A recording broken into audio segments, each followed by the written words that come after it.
Ang kwentong ito ay hango sa totoong buhay. Mula ito sa isa nating kabayan na itago na lang natin sa pangalang Untoy. Walang eksaktong taon, probinsya ng Antique. Lahat kayong mga nandito, kailangang sumunod sa utos ng aming commander kung ayaw niyong samain. Kada buwan, mangungulekta kami ng buwis. Pasensyahan tayo sa hindi makakapagbigay. Alam nyo na ako nung mangyayari sa inyo. Wika ng isa sa mga tauhan na ang pangalan ay Dimas. Masyadong malaki ang hinihingi ninyo. Alam nyo namang kakarampot lang ang kinikita ng mga tao sa baryong ito ay babawasan nyo pa. Wika ni Mang Ernesto. Sino yung nagsalita? Tumayo ka.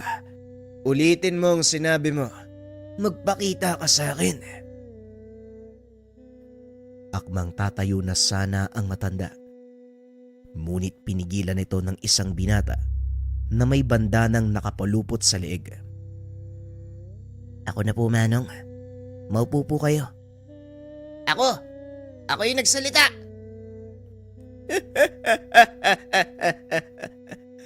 Ang lakas ng loob mong tumayo. Nagsalita ka pa laban sa amin. Sino ang ipinagmamalaki mo? Wala na si Cadelfin dito. Amin na ang lugar na ito. Yun ang akala ninyo. Sige lang, maghari-harian kayo. Antayin niyo ang pagbabalik ni Cadelfin. Siguradong may kalalagyan kayong lahat. Tugon ng binata na ang pangalan ay Untoy. Aba, ayos ah. Talaga nga naman. Sige nga. Hoy kayo, mga ulupong. Kunin nyo nga yung payatot na yan. Dalhin nyo sa akin. Dali-daling hinila ng mga kalalakian ng binata. Dinala sa harapan ni Dimas. Wala na ang Cadelfin na pinagmamalaki mo. Maging ang mga alipores niya, iniwan nila ang baryong ito. Wala silang mapapakinabangan dito eh. Kaya nga sila umalis eh. Wika ni Dimas. Tinutukan nito ng baril sa ulo ang binata. Wala ni isa sa mga taga-baryo ang umawat. Maliban na lang sa matanda na nagngangalang Mang Ernesto. Dimas, pakiusap. Huwag mo nang patulan yung bata. Hindi naman lalaban sa'yo yan eh. Sige na, papayag na kami sa gusto niyong mangyari. Huwag mo lang sasaktan si Untoy. Wika ni Mang Ernesto. Binitawan ni Dimas si Untoy. Muling hinarap ang mga taga-baryo. Sa susunod na buwan babalik kami. At siguraduhin niyong maibibigay ang isang sako ng bigas sa bawat pamilya. Pasalamat kayo. Yun lang ang hinihingi ni Commander. Wika ni Dimas. Nagsipag-alisa na ang mga ito. Nilapitan ni Mang Ernesto si Untoy. Ayos ka lang ba, Untoy?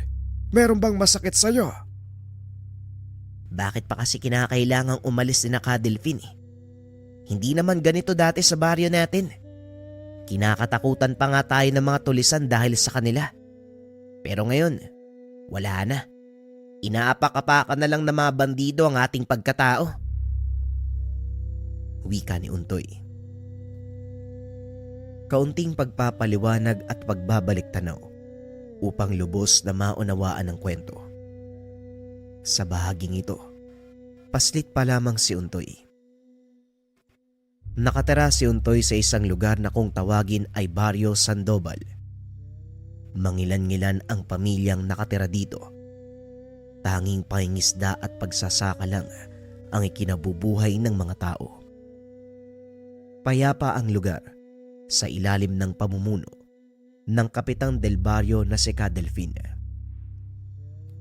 Kilala bilang mabait na pinuno, mabuting kaibigan, ngunit mabalasik na kalaban ng mga bandido.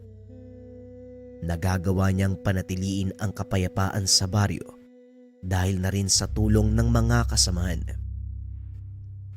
Kilala bilang mahusay na antingero ang pangkat ni Cadelpin.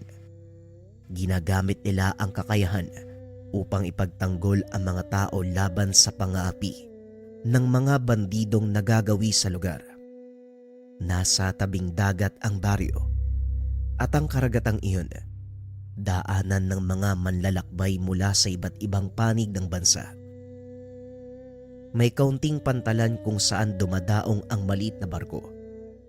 Meron ding mga bangka na nagdadala ng kalakal na ipinagbibili sa karatig bayan. At dahil sentro ng kalakalan ang lugar, hindi rin may iwasan ang pananalakay ng mga pirata at tulisan mula sa kabundukan.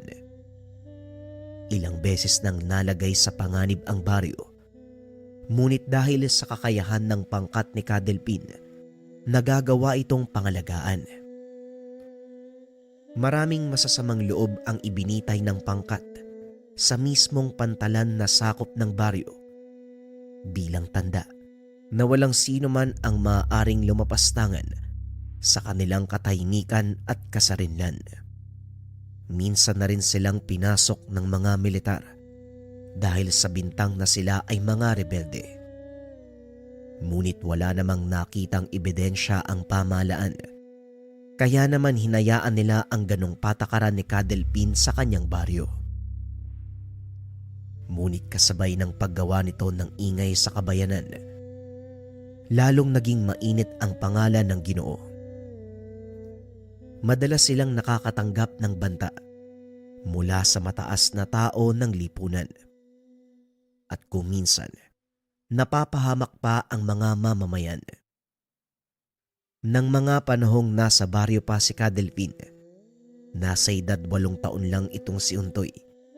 Nasaksihan ng paslit ang kadakilaan ng pangkat ni Cadelpin, dahilan para tingalain siya ni Untoy. Idolo ni Untoy ang Ginoo. Tinularan ang lahat ng mabuting gawa. Palaging nakabuntot ang paslit kay Cadelpin, lalo na sa tuwing darating ito sa pantalan, kasama ang kanyang pangkat mula sa paglalayag. Ano, Untoy? Naging mabait na bata ka ba? Tanong ni Cadelpin. Ulilang lubos si Untoy dahil na din sa kagagawan ng mga masasamang loob. Napatay ang mga magulang nang minsang sumalakay ang pangkat ng mga pirata mula sa karatig pulo. Ito ang kwentong kinamulatan ni Untoy. Ngunit lingid sa kaalaman ng paslit na may mas malalim pang dahilan ang nangyari sa kanyang mga magulang. Simula noon, kinupkup na ni Mang Ernesto ang paslit. Nagmamay-ari ng munting bahay inuman sa pantalan ng matanda. Dahilan kung bakit napalapit si Untoy kay Cadelpin. Oo naman, Cadelpin. Ano, ibibigay mo na sa akin yung sarili kong agimat? Sige na, oo. Para makasama na ako sa inyo. Kaya ko naman eh. At saka, malakas naman ang pangangatawan ko eh. Tugon ni Untoy. Talaga nga ba? Kaso lang, hindi kami nangangailangan ng tagahugas ng pinggan. Hindi ka rin naman marunong magluto. O paano yan? Anong gagawin mo kapag maglalayag kami? Kaya ko naman makipagbakbakan. Marunong na kaya ako makipagsuntukan. Sinuntok ko nga yung isang araw yung kaklase ko si Ben. Makulit kasi yung baboy na yun. Laging inaagaw yung baon ko. Ganun ba? Pero alam mo, Untoy, hindi maganda ang pananakit ng kapwa ha. Masama yon. Dadami lang ang kaaway mo. Kasi, kasalanan po nila, Cadelpin. Wala naman po akong ginagawang masama. Saka diba sabi nyo, kapag may inaapi, dapat pinagtatanggol. Yan lang naman ang ginawa ko ah. Gusto ko maging kagaya nyo. Ang mabuti pa, maglaro ka sa labas. Huwag mo nang istorbohin si Cadelpin dahil pagod yan sa biyahe. Wika namang Ernesto. Dali-dali namang lumabas si Untoy upang makipaglaro sa mga bata. Masyadong mataas ang tingin sa'yo ni Untoy. Naiimpluwensya na siya ng ginagawa mo, Delphin. Yun na nga po ang ayaw ko mangyari. Malaki ang paganga sa akin ng bata. Baka sa uli, maging basagulero din siya kagaya ko. Pero malakas ang pananalig ko sa kanya. Alam kong sa paggabay ninyo, lalaking mabuting tao si Untoy. Sayang lang at naulila ng maaga ang batang yan. Salot talaga mga bandido. Mabuti na lang at nandyan kayo ng pangkat mo. Hanggat maaari, gusto ko din umiwas sa karahasan, Manong. Pero kung hihinto kami, sino magtatanggol sa baryo? Lalo lang dadami ang magiging biktima ng karahasan. Ito lang ang tanging alam kong paraan para pigilan sila. At isa pa, para saan ang mga kakayahan namin ng pangkat ko kung hindi namin gagamitin? Kaya nga malaki ang pasasalamat sa'yo ng mga tao, Delphin. Pero hindi mo naman maaaring itaya ang buhay mo para sa kanila. Pero sana lang, matapos na ang lahat ng ito at matuldo ka na ang pananamantala ng mga tulisan. Muling wika namang Ernesto. Habang nag-iinuman ang mga ito, biglang pumasok ang ilang kalalakian, armado ng mga baril at itak. Puno ng tao ang bahay inuman ng mga sandaling iyon, kaya naman wala silang maupuan. Lumapit ang lalaki sa kinuupuan ni Delphin. Padabog nitong inalapag ang baril sa tabi ng Ginoo. Kinausap si Mang Ernesto. Ibigay mo sa amin ang pinakamasarap mong alak. Bilisan mo, nauuaw na ang mga kasama ko. Wika ng lalaki habang tinitignan si Delphin. Pasensya ka na ha, pero mukhang naubusan ako ng alak na sinasabi mo. Tugon ni Mang Ernesto. Biglang hinila ng lalaki ang damit ng matanda, dahilan para mabasag ang ilang bote ng alak na hawak nito. Kaibigan, hindi naman kailangang maging marahas. Eto, kung gusto mo, pagsaluan na lang natin ang natitirang bote ng alak. Pagsaluan?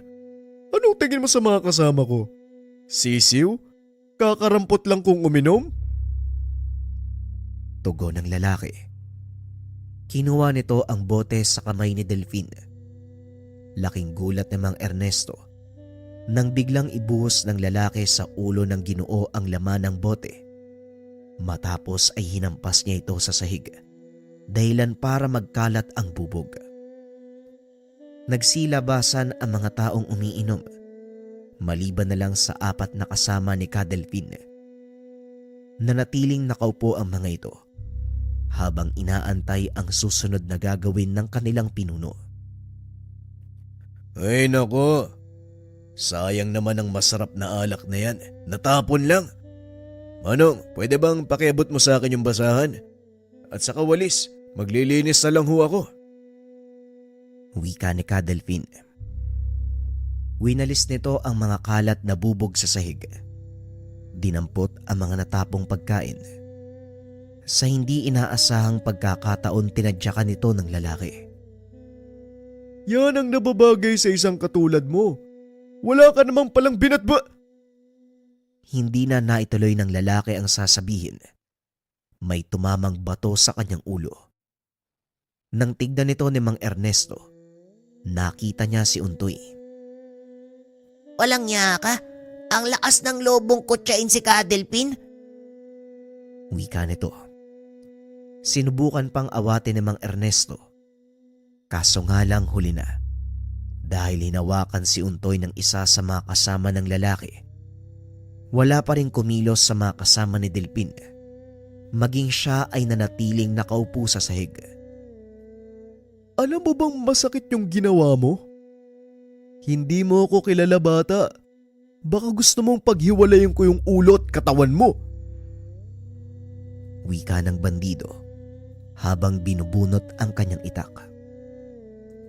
Itinutok ito sa leeg ng paslit na noon ay takot na takot. Dito na tumayo si Ka Delfin. Bitawan mo ang bata at hindi ko na uulitin ang sinabi ko. Nilingon ito ng bandido. Hinagi si Untoy papunta sa sulok. Aba, may dila ka rin pala. O ngayon, anong gagawin mo? Basagin mo na ang bote ng alak na iniinom ko. Ipaligo mo sa akin ang laman nito. Hahayaan ko yun. Pero sa oras na saktan mo ang kaibigan ko, pasensyahan tayo. Wika ni Ka Delfin. Laking gulat ng bandido. Isa-isang nagbagsakan ang mga kasama nito. Ano ginawa mo? Paano? Kung ako sa'yo, huwag mo nang alamin dahil hindi na kailangan.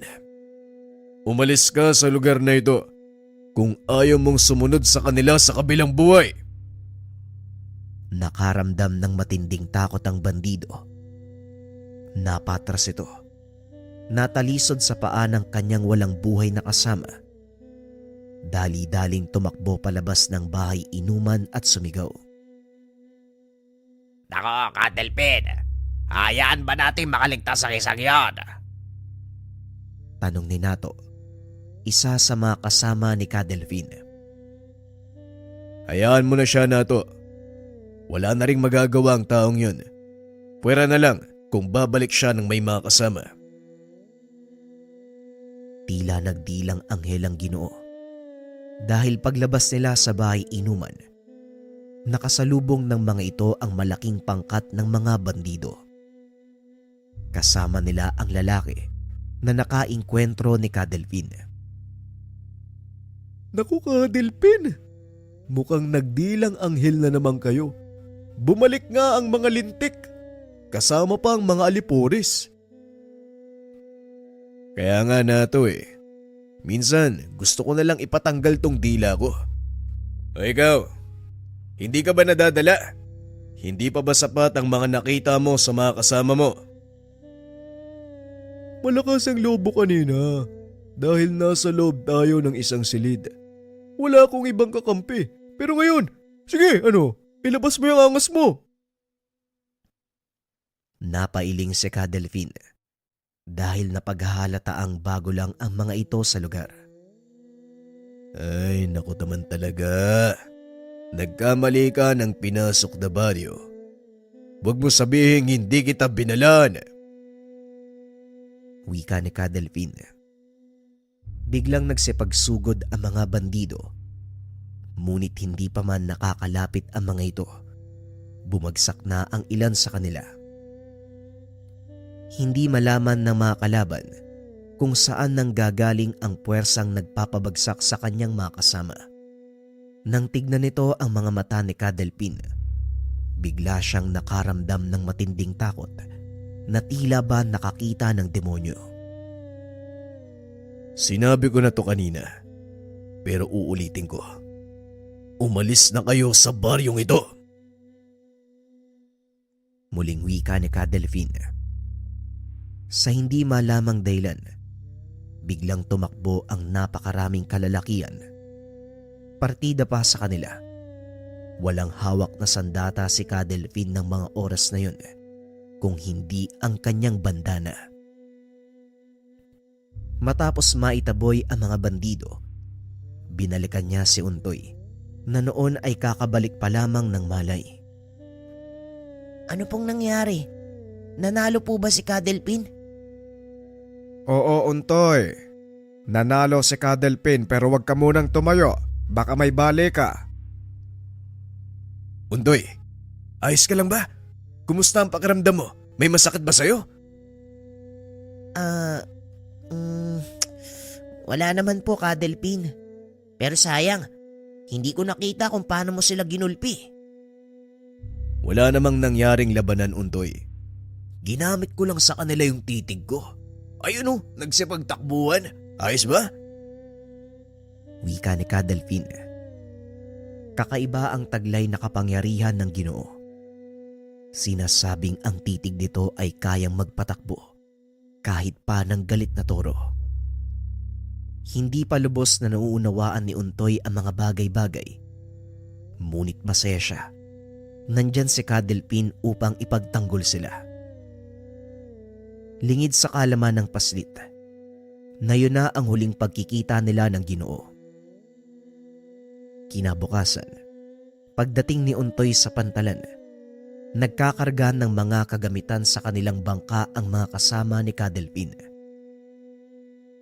Aalis na po kayo kaagad? Ang bilis naman.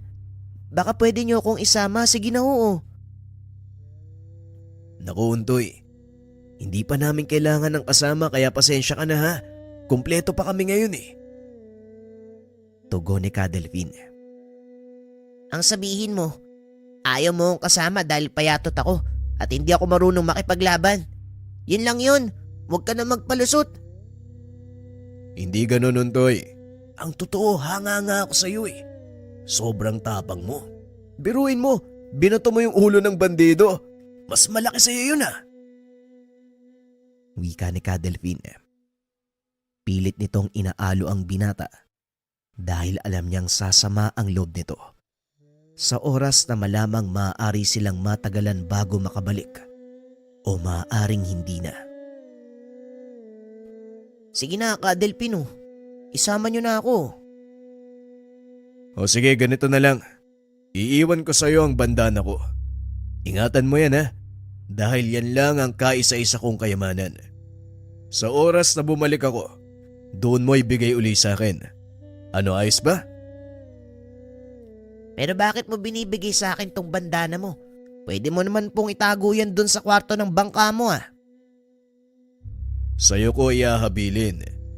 Dahil alam ko na kaya mong ingatan ng kaisa-isang kayamanan ko. Sige na Untoy, hanggang sa muling pagkikita, ingatan mo ang sarili mo. Ito ang mga huling kataga na narinig ni Untoy mula kay Kadelpin. Simula noon ay hindi na bumalik ang Ginoo. Balik tayo sa kasalukuyan. Alam kong hanggang ngayon, umaasa ka pa rin na babalik si Kadelpin at ayokong kunin sa iyo ang pag-asa Untoy. Pero harapin mo ang katotohanan. 20 taon na ang nakakalipas. Alam ko po Manong, pero umaasa pa rin ako na babalik si Kadelpin, gaya ng pinangako niya sa akin. Pangahawakan ko ang pangakong yon dahil kilala ko siya at alam kong tutuparin niya. Ay nako Untoy, o siya. Mauna na ako sa pantalan. Sumunod ka na lang ha, magdidilim na. Siguradong maraming tao ngayon sa bahay inuman. Wika namang Ernesto. Nanatiling nakaupo si Untoy sa sulok habang pinagmamasdan ang paligid. Bumabalik sa alaala ng binata ang mga panahong mapayapa ang lugar at hindi nababalot ng takot ang mga tao. Uy Untoy, nandito ka lang pala. Kanina pa kita hinahanap eh. Tara, samahan mo ko manghuli ng alimango. Wika ni Ben, kaibigan ni Untoy. Nako Ben, pasensya ka na. Kailangan kong tulungan si Mang Ernesto sa pantalan eh. Susunod na lang ako. Ganun ba? E di, puntahan na lang natin si Mang Ernesto. O sige, ikaw ang bahala. Akmang tatayo na ito nang mapatingin siya sa gawing dulo ng plaza. Nakita nito ang pamilyar na figura ng isang lalaki. Natatakpan ng itim na bandana ang mukha nito, kaya hindi niya masyadong makilala. Hoy, sino bang tinitignan mo dyan? Tara na! Sandali lang. Nakikita mo ba yung taong yun? Hindi ba parang si Kadelpin? Sa palagay ko parang hindi naman. Yang ka na naman Untoy. Tanggapin mo na. Tinalikuran ni Kadelpin ang bayang ito. Hindi na siya babalik pa. Wika ni Ben. Hinatak ni Untoy ang kwelyo nito. Laking gulat ng kaibigan dahil galit na galit ang binata. Bawiin mo ang sinabi mo, Ben. Hindi totoong tinalikuran ni Ka Delphine ang baryo. Nangako siyang babalik at pangahawakan ko yun. Tugon ni Untoy. Pinagtitinginan na ito ng mga taong naroon. Kilala nila si Untoy. Alam ng mga ito na sa oras na kontrahin ang sinabi ng binata, siguradong magkakagulo sa lugar. Sa kabila ng pagiging patpati ni Untoy, mahusay ito sa pakikipaglaban dahil na rin sa impluwensya ni Ka Delphine sa kanya. Nagpursige ang binatang matutong humawak ng sandata sa sariling paraan. O siya, pasensya na, Untoy. Hindi ko na ulitin. Binabawi ko na ang sinabi ko. Wika ni Ben. Binitawan ni Untoy ang kwelyo nito at nagpatuloy sa paglalakad. Lalapitan sana nito ang lalaki. Ngunit nang muling ibaling ang tingin, wala na ito sa kinakatayuan. Napakaraming tao sa bahay inuman ni Mang Ernesto ng mga oras na yun. Karamihan sa mga ito, dayo mula sa ibang pulo. Mga manlalakbay, mga nangangalakal, at ang ilan sa mga ito ay parokyano ng matanda, kakilala na ni Ernesto. Isa sa kanila ang lalaking nagngangalang Ismael. Madalas itong kausap ni Untoy dahil na rin sa sinabi nito, nakita niya si Ka Delphine kasama ang buong pangkat. Ismael, kumusta? Anong balita? Nagkita ba kayo uli ni Ka Delphine? Naku, Untoy. Kinalulungkot ko. Pero hindi. Marahil nasa ibang pulo sila. Siguro nga. Sige Ismael ha, maiwan na muna kita. Marami pang mga dumarating eh. Ben, asikasuhin mo nga yung kabilang mesa. Wika ni Untoy. Ngunit nang lingunin nito ang kaibigan, nakita niyang hawak ng isang lalaki ang kwelyo ng damit nito. Akmang lalapit na sana si Untoy nang biglang hawakan ni Ismael sa kamay. Huwag mo nang pakialaman. Ang mga taong yan ay kasapi ng pangkat ni Ka Roger. Kung nakikilala mo si Dimas, hindi ba? Mga kasamaan niya ang mga yan. Mas may dahilan ako para lapitan sila Ismael. Malaki ang atraso ng mga taong yan sa baryong to. Pero wala kang magagawa laban sa kanila, Untoy. Tignan mo nga, bukod sa napakadami nila, mag-isa ka lang. At hindi sa panglalait, tignan mo naman ang katawan mo. Wika ni Ismael. Hindi nagpapigil ang binata. Dinampot nito ang kanyang baston na yari sa kamagong. Nilapitan ang mga kalalakian. Bigla nitong pinalo sa ulo ang lalaking nakakwelyo kay Ben. Nagsipagtayuan pa ang iba. Tinutukan ng barel ang binata. Ngunit hindi ito nagpatinag. Pinagtatadyakan nito ang mga kalalakian. Dahilan para matumba at masira ang dingding ng bahay inuman ni Mang Ernesto. Hindi nagsasalita ang binata. Walang awa niyang pinaghahataw ang mga ito. Hanggang sa mawalan ng malay ang isa sa mga kalalakian at tila nabasag pa ang bungo. Ano? Lalaban pa kayo? Hamakin nyo na ako. Tawagin nyo akong payatot. Pero wag na wag nyong kakanti ng mga kaibigan ko. Wika ni Untoy. Napailing na lang si Mang Ernesto sa ginawa nito. Alam ng matanda na malaking gulo ang magaganap sa oras na makarating kay Ka Roger ang nangyari. Hindi ka talaga nag-iisip, Untoy. Alam mo ba ang ginawa mong bata ka? Kapag nalaman ni Ka Roger ang ginawa mo sa mga tauhan niya, paniguradong tayo naman ang pagbabalingan ng mga yon. Marami ang madadamay sa ginawa mo. Ay, naku naman talaga. Ginawa ko lang po ang hindi kayang gawin ng mga kababaryo natin, Manong. Kailan tayo matututong lumaban kapag huli na ang lahat? At isa pa, kayo na din na nagsabi, wala na tayong aasahan kay Kadelphin, hindi ba? Yun na nga eh. Wala na tayong aasahan sa pangkat ni Kadelphin na magtatanggol sa atin. Kaya dapat nang tigilan ng pagpapakabayani. Hindi makakatulong ang ginagawa mo. Lalo mo lang inilalagay sa peligro ang buhay ng mga taga-baryo. Pasensya na ho, Manong. Pero hindi po ako mangmang at mananatiling tahimik sa isang sulok habang nakikitang inaapi ang ating mga kababaryo. Kung hindi na babalik si Kadelphin, siguro panahon na para may humalili sa kanya. Hindi mo lamang sinasabi mo, Untoy. Kaya pakiusap lang itigil mo na ito bago pa manganib ang buhay ng mga tao dahil sa kagagawan mo.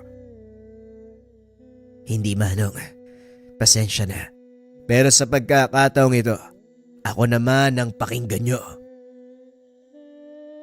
Tugon ng binata sabay labas ng lugar. Kinabukasan, maagang nagpunta sa taniman si Untoy para mag-ani ng mga gulay na dadalhin sa pantalan. Ito ang araw ng pangolekta ng buwis ng pangkat nila Dimas. Kaya lahat ng mga taga-baryo nagkukumahog na maipon ang kanilang mga produkto. Habang namimitas, natanaw ng binata ang malaking pangkat ng mga bandido. Lahat sila ay pababa ng kabuntukan. Naku, nandito na yung mga buhaya. Wika ni Ben. Nagulat ang binata dahil bigla itong sumulpot. Pambira ka naman, Ben. Bakit ba ang hilig mong sumusulpot na lang bigla? Ang laki ng katawan mo pero hindi kita nararamdaman. Pasensya ka na. Abala ka sa panunod kaya hindi mo ko napansin eh. Pero mukhang ang dami nila. Ang dami nila, Untoy, oh. Nakikita ko madami sila. Mukhang alam ko ang pakay nila, Ben. Bilisan mo. Tulungan mo akong buhatin ang mga naani kong gulay. Wika ni Untoy. Dali-daling bumaba ang dalawa sa baryo. Nagpunta ang mga ito sa pantalan. Naroon ang pangkat ni Dimas. Nagtipo na rin ang mga tao. Nakita ng binata ang isang lalaking may mahabang balbas. Nakatayo lang ito sa likod ni Dimas habang pinagmamasdan ang paligid. Bago namin kunin ang iyong mga buwis, may isang katanungan ako. Sino sa inyo ang gumulpe sa mga tauhan ko? Wika ng lalaki. Ang mabuti ba, ipresenta mo ang iyong sarili dahil kung hindi, lahat kayo mananagot. Wika ni Dimas. Naku, Untoy, mukhang ikaw yata yung hinahanap nila eh. Hayaan mo lang sila. Sigurado naman mo lang magsasalita sa mga kababaryo natin eh. Tugon ni Untoy. Tahimik pa rin ang mga taga-baryo. Kaya naman inisa-isa ni Dimas ang mga ito. Nagpipigil lang si Untoy. Nag-aalala ito na baka madamay ang mga tao kung sakaling magkamali siya ng galaw. Anak nang, nakalimutan ko pa sa bahay ang kamagong ko. Ben, baka pwede mong kunin sandali. Total, magaling ka naman sa pagpuslit, di ba? Wika ni Untoy.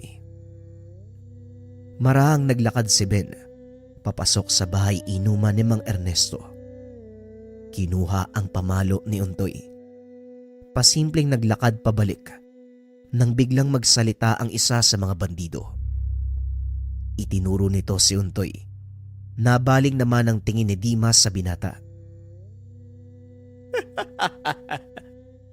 Ikaw? Anak nang, yung itsura mo, bakit ba ang sakit mo sa lalamunan? Ka Roger, ako nang bahala sa isang to. Wika ni Dimas.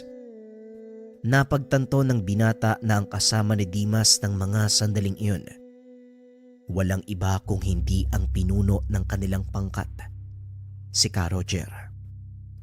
Sandali lang.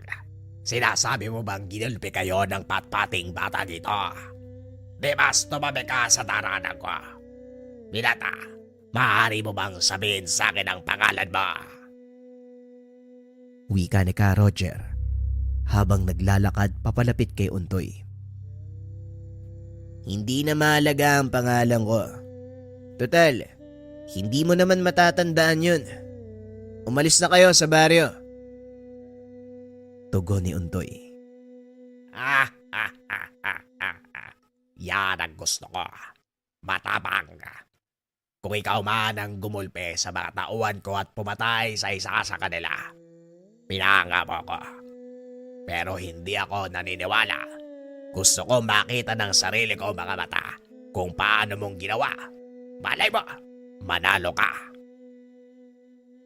At kapag nanalo ko, anong gagawin nyo? Ikaw, ano bang gusto mong mangyari o premyo? Lubayan nyo ang baryong ito sa oras na matalo ko ang tauhan mo. Alis kayo sa lugar na ito at hindi na makakabalik pa. Nanlaki ang mga mata ni Mang Ernesto nang marinig ang sinabi ni Untoy. Ngunit hindi niya ito magawang pigilan.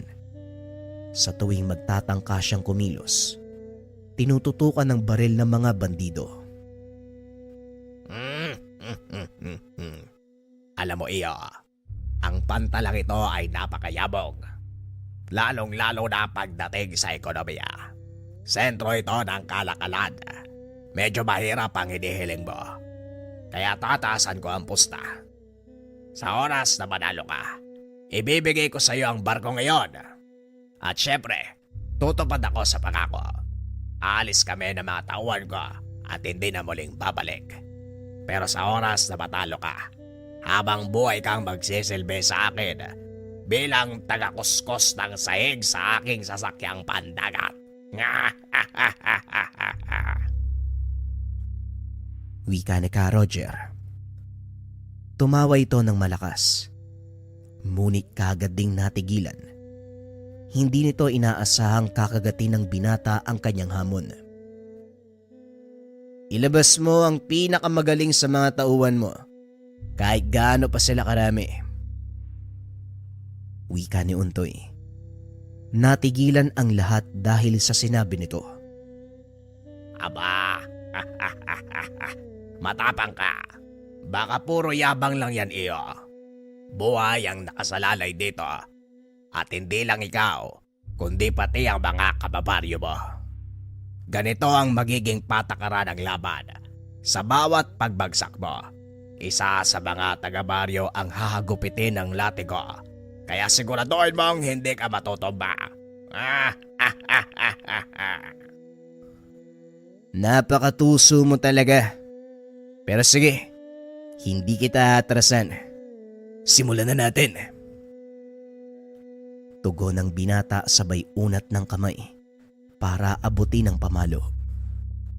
Ngunit inihagis ito ng kaibigan dahilan para tamaan si Ka Roger sa ulo. Naku, pasensya na. Napalakas yata yung hagis ko. Bagyang natawa si Untoy dahil nagdugo ang noo ng bandido.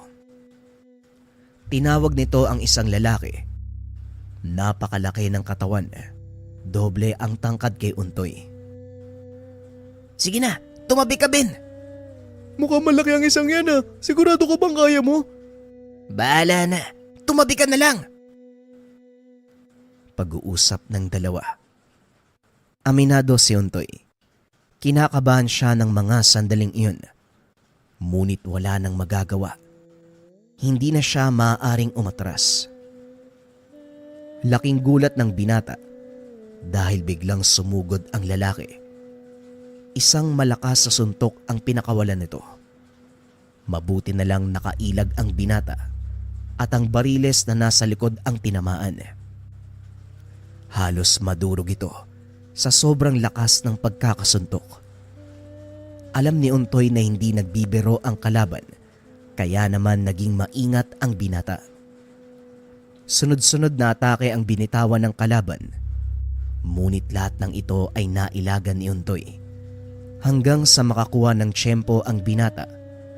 Pinalo niya ito sa likod ng ulo, dahilan para mawala ng balanse ang lalaki at matumba.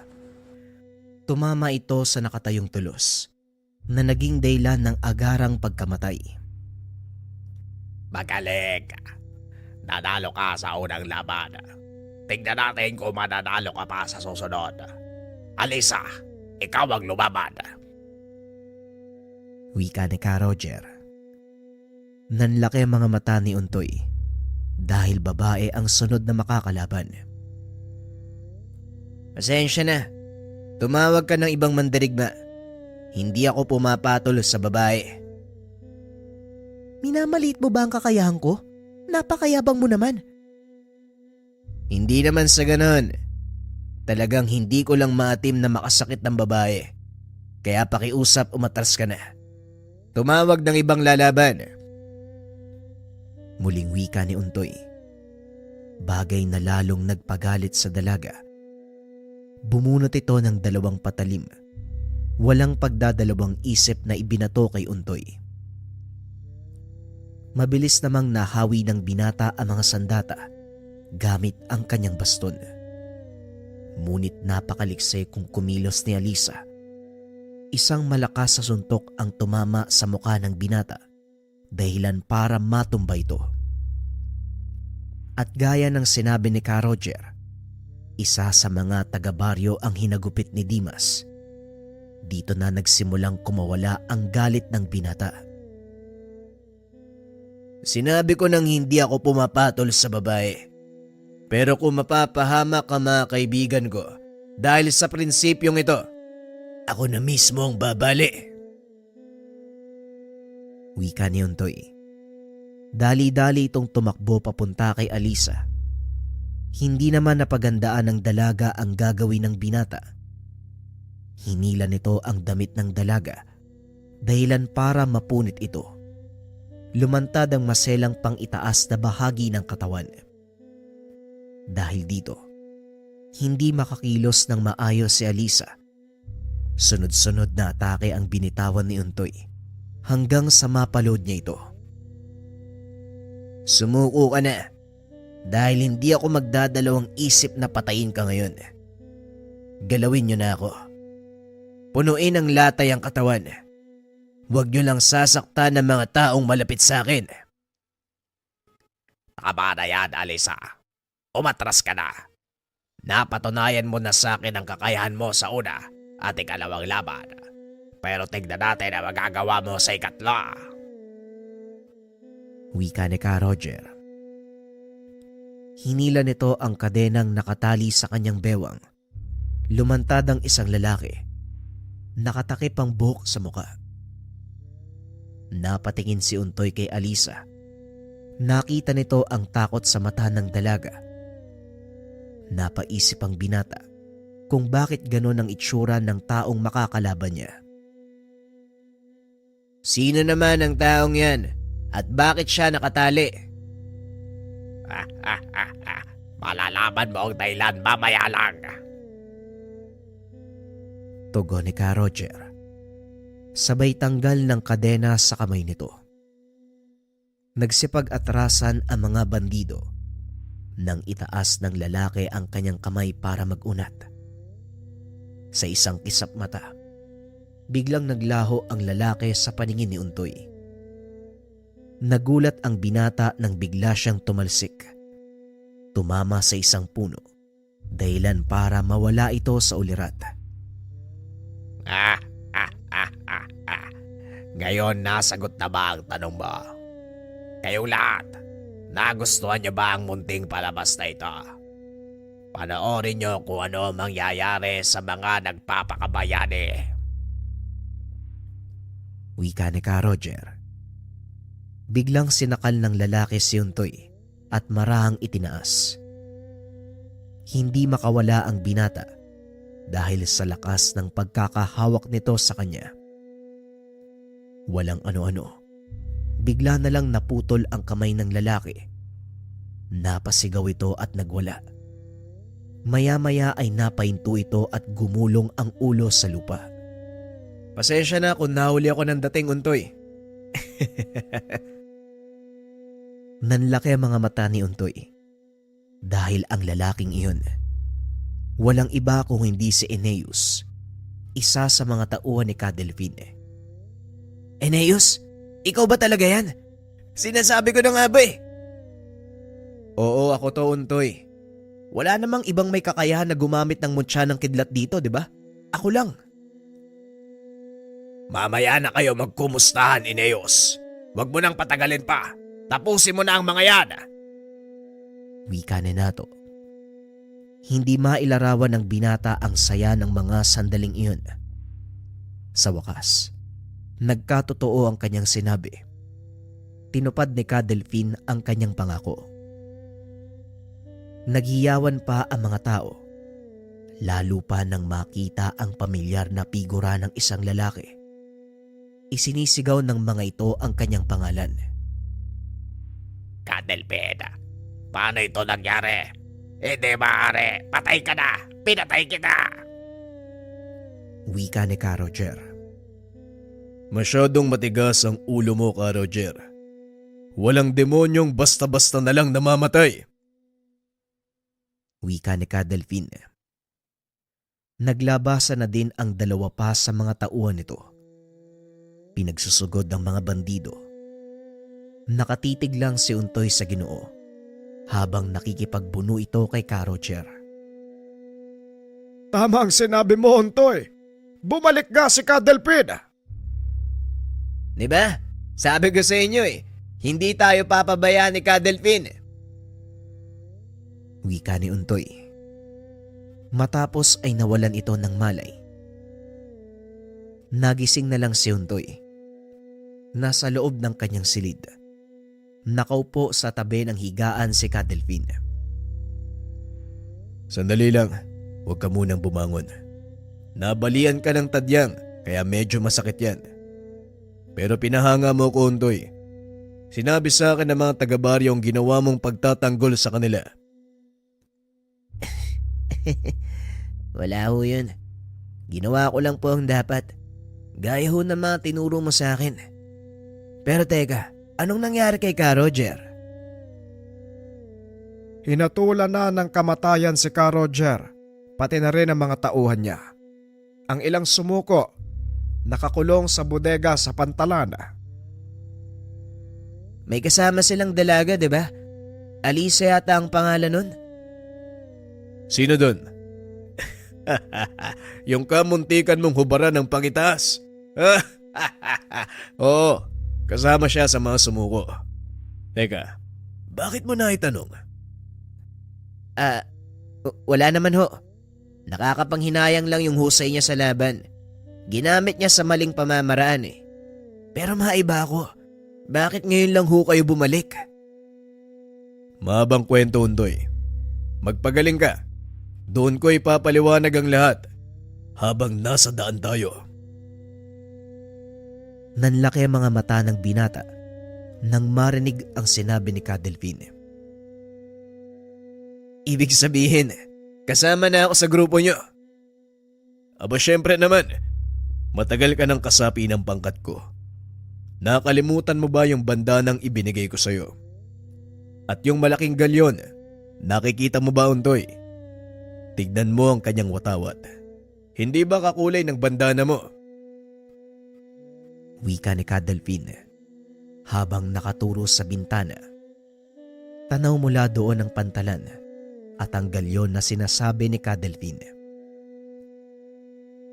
Pero bakit kulay puti ang watawat mo? Ang ibang manglalakbay, kung hindi pula, itim. Ibang klase ka talaga, Cadelphine. Ang puti ay sumisimbolo ng kalinisan at kapayapaan. Hindi naman kami naglalayag para maghanap ng gulo. Simbolo lang ang watawat na yan. Palatandaan ng ating samahan na ang tanging hangad, kalayaan at kapayapaan. Tugon ni Cadelphine. Ilang linggo ang nakalipas. Tuluyang gumaling ang pinsala ni Untoy. Sa loob ng mahabang panahon, muling nakadama ng kasiguraduhan ang kanilang baryo. Bumalik na din sa dati ang lahat, maging ang sigla ng mga tao. Mabuti naman at maayos na ang pakiramdam mo. Saan mo balak magpunta ngayon, Untoy? Tanong ni Ben. Gusto kong puntahan yung mga nakakulong na bandido. May nais lang akong kausapin. Wika ni Untoy. Pinuntahan ng binata ang bodegang pinagkulungan sa mga nahuling bandido. Ngunit wala na ito doon. Ayon sa mga nagbabantay, pinalaya sila ni Cadelpin. Dali-dali namang hinanap ng binata si Cadelpin. Natagpuan niya ito sa dalampasigan, kasama ang dalagang bandido. Untoy, maayos na ba ang pakiramdam mo? Nga pala, gusto kong ipakilala sa iyo si Alisa. Isa sa mga pinagkakatiwalaan kong espiya. Espiya? Ibig sabihin, simula pa lang kakampi ng isang to? Tama ka. Kung hindi dahil sa kanya, malamang hindi rin namin malalaman ang susunod na kilos ni Ka Roger. Maraming salamat, Alisa. Walang anuman, amo. Nga pala, may isang bagay pa akong naisabihin sa inyo. Pero, mapagkakatiwalaan ba natin tong payatot na to? Wika ni Alisa. Ano daw? Anong sinabi mo? Sinong tinawag mong payatot? Bagyang tumawa si Cadelpin. Inawat ang binata. Sige na, tama na. Naku, mukhang magiging masaya to ah. Doon mo na sabihin yan sa bahay, Alisa. Untoy, gusto mo bang sumama? Tanong ni Cadelpin. Kagad namang sumunod ang binata. Pagdating sa tahanan, nakita ni Untoy si Eneus, pati na rin si Nato. Oh! Nandito na pala ang bayani ng baryo. Pagpupugay sa bayani. Wika ni Eneus. Sabay buhos ng tubig sa ulo ng binata. Anak ng Eneus naman. Kahit kailan talaga, hindi ka na nagbago. Reklamo ni Untoy. Magaling ang ginawa mo. Pinahanga mo ko, Untoy. O siya, tama na ang kalokohan nyo. Magsipasok kayo. May pag-uusapan tayong seryoso. Wika ni Cadelpin. Nang maisara ang pintuan ng tahanan, nagsimula nang magsalaysay si Alisa. Mapanganib si Ka Roger. Hindi basta-basta ang puwersa niya. Sa hula ko, 1,000 ang taong nasa ilalim ng kanyang pamumuno. Ang nakita niyong puwersa, wala pa yun sa kalingkingan ng kabuuan ng armada. Napatay na natin si Ka Roger eh. Ano pang dapat katakutan? Tanong ni Eneus. Tama ka, Manong Eneus. Napatay nga natin si Ka Roger. Ngunit buhay pa ang kapatid niya, si Commander Isigani. Siya ang namumuno sa kabuuan ng armada sa ngayon at paniguradong nakarating na sa kanya na namatay na ang kapatid niya. Siya ang dapat nating pagandaan. Nakita mo na ba ang Commander Isigani na ito? Minsan, amo, isang beses ko lang nakita si Commander Isigani. Masasabi kong sagad sa buto ang kasamaan ng taong yun. Maliban sa napakalaking puwersa sa ilalim ng kanyang pamumuno, may kaalaman din siya sa pambabarang. Kung naaalala niyong lalaking nakalaban ni Untoy, isa yon sa mga gawa ni Commander. Narinig niyo ang sinabi ni Alisa. Siguro naman, hindi pa pumupurol ang mga kakayahan niyo pagdating sa lihim na karunungan. Eneus, kumusta ang lagay ng mutya ng kidlat mo? Maayos naman po, amo. Tugon ni Eneus habang pinapakislap ang kidlat sa kanyang patalim. Mahusay. Ikaw naman, Nato. Kumusta ang dulugdog na nasa pangalaga mo? Walang pinagbago, amo. Lalo pa itong lumakas. Tugon ni Nato. Inaantay ni Untoy na tawagin ni Cadelpin ang pangalan niya bilang isa sa mga kasapi. Ngunit nanlumo ito nang magsalita ang pinuno. Nakakalungkot lang dahil hindi na natin kasama si Franco. Ito ang dahilan kung bakit kailangan ko ang presensya mo, Untoy. Eto, tanggapin mo ang mutya ng San Telmo ni Manong Franco mo. Saka huli-huli ang hininga ng taong yon. Hiniling niya sa akin na ipamana sa iyo ang kanyang mutya. Wika ni Cadelpin. Nabalot ng kalungkutan ang silid nang mabanggit ang tungkol kay Franco. Isa ito sa pinakamalapit kay Untoy. Ipinangako nito sa binata na sa oras na bumalik siya, ituturo niya kay Untoy ang tamang paggamit ng bastong kamagong. Si Manong Franco ang nagbigay sa akin ng baston. Utang ko rin sa kanya ang lahat ng nalalaman ko sa pakikipaglaban. Silang dalawa ni Cadelpin ang nagturo sa akin kung paanong ipagtanggol ang sarili ko. Pangako, Cadelpin, gagamitin ko sa kabutihan ng mutyang ito. Tugon ni Untoy. Humiling ng panandali ang katahimikan ng binata para makapag-alay ng panalangin sa nalagas na kasama. Matapos nun, ipinagpatuloy na ang pag-uusap. Hindi biro ang puwersang kakarapin natin. Kulang na kulang tayo kung bilang ang pag-uusapan. Kaya ang pinakamabisang paraan na nakikita ko sa ngayon, hanapin ang kanilang lungga at bulabugin sila.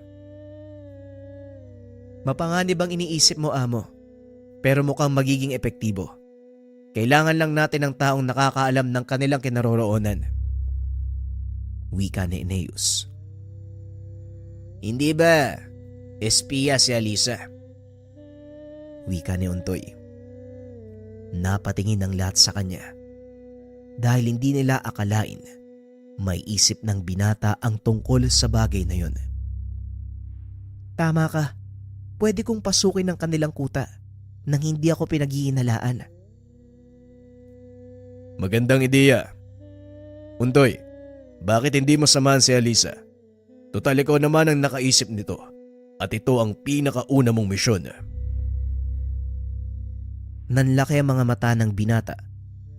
Hindi nito akalaing sasabihin nito ni Cadelpin. Teka muna, Cadelpin. Bakit naman ako? Parang ayaw yata, Amo eh. Ako na lang po mag-isa yung lalakad.